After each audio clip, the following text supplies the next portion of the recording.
আসসালামু আলাইকুম ভিউয়ার্স, আশা করি সবাই ভালো আছেন। আমি আজকে আপনাদের সামনে একটি রেসিপি নিয়ে আসছি।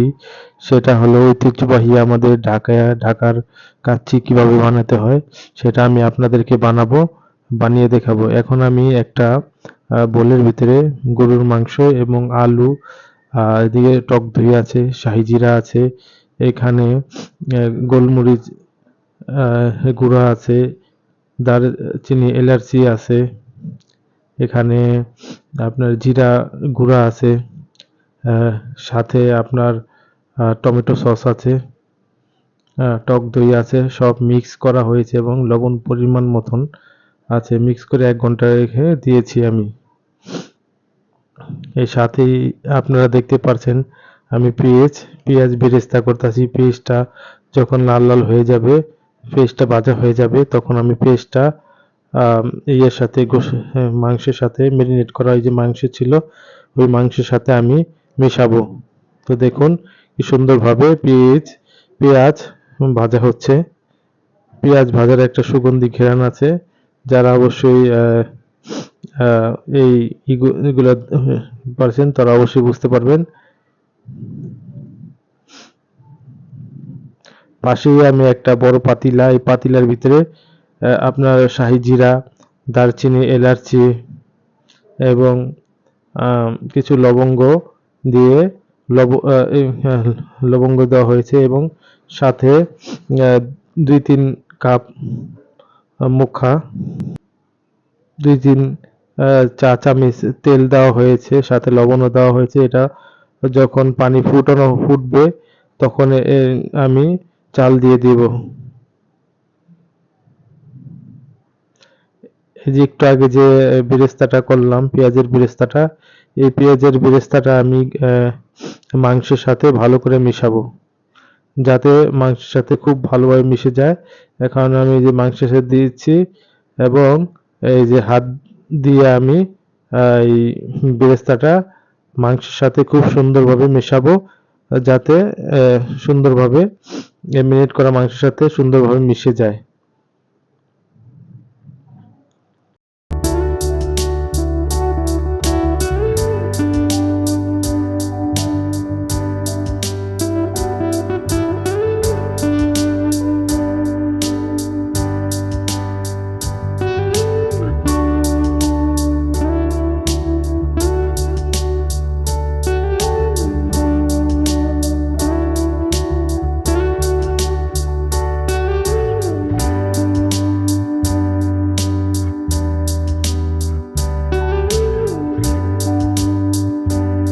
এই দেখুন আমি চালটা দিয়ে দিয়েছি এবং চালের পানিটা ফুটছে।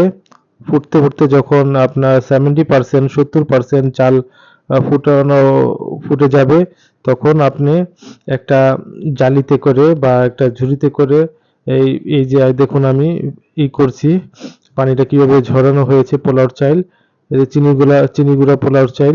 তো এটা একটা ঝালিতে করে এমনি এমনি আমি পানিগুলা ঝরিয়ে নিয়েছি।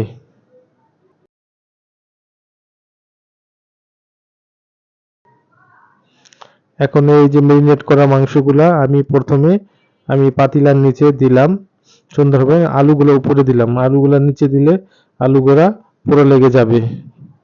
তো সুন্দরভাবে হালকা একটু পানি দিয়েছি আমি, পানি দিয়ে মিক্স করে উপরে দিচ্ছি এবং একটু পরেই এটার উপরে আমি চাল দিব। এই দেখুন সমানভাবে আমি চাল দিয়েছি সুন্দরভাবে। এই যে সিদ্ধ করা চালগুলা 70% সিদ্ধ করা চাল ছিল, চালটাকে আমি ভালো করে উপরে দিয়ে দিয়েছি এবং উপরে আমি জর্দা রং, আপনারা চাইলে জাফরানও দিতে পারেন এবং কিশমিশও দিয়ে দিয়েছি। কালারটা দেখুন খুব সুন্দর হয়েছে।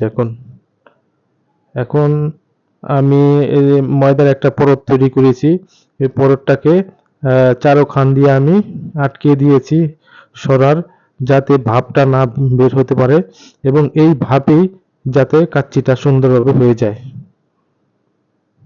এখন আধা ঘন্টার উপর হয়েছে, আমি সরাটা উঠালাম, উঠার পর দেখলাম যে কি সুন্দর চাল হয়ে গেছে, খুব ভালো হয়েছে চাল। আমি এখন নাড়াচাড়া দিব, নাড়াচাড়ার পরে আপনারা দেখতে পারবেন যে কাচ্চিটা কেমন হয়েছে।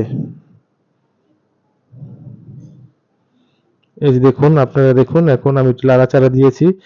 কাচ্চির যে নিচের মশলাটা উপরে ওঠানো হয়েছে এবং আলুটাও দেখলাম খুব ভালো সিদ্ধ হয়েছে। খুব ভালো হয়েছে, কালারটা খুব সুন্দর হয়েছে। আমি একটা প্লেটে করে আপনাদেরকে এখন আমি দেখানোর চেষ্টা করব। এই যে দেখুন, আমি প্লেটে উঠিয়েছি, কালারটা খুব সুন্দর এবং সুগন্ধিটা খুব ভালো হয়েছে। আশা করি খেতে অনেক ভালো হবে। তো এটাই হচ্ছে পুরান ঢাকার ঐতিহ্যবাহী পুরান ঢাকার কাচ্চি কাচ্চি বিরিয়ানি, যা আমি আপনাদের সামনে শেয়ার করলাম। সবাই ভালো থাকুন, সুস্থ থাকুন, আল্লাহ হাফেজ।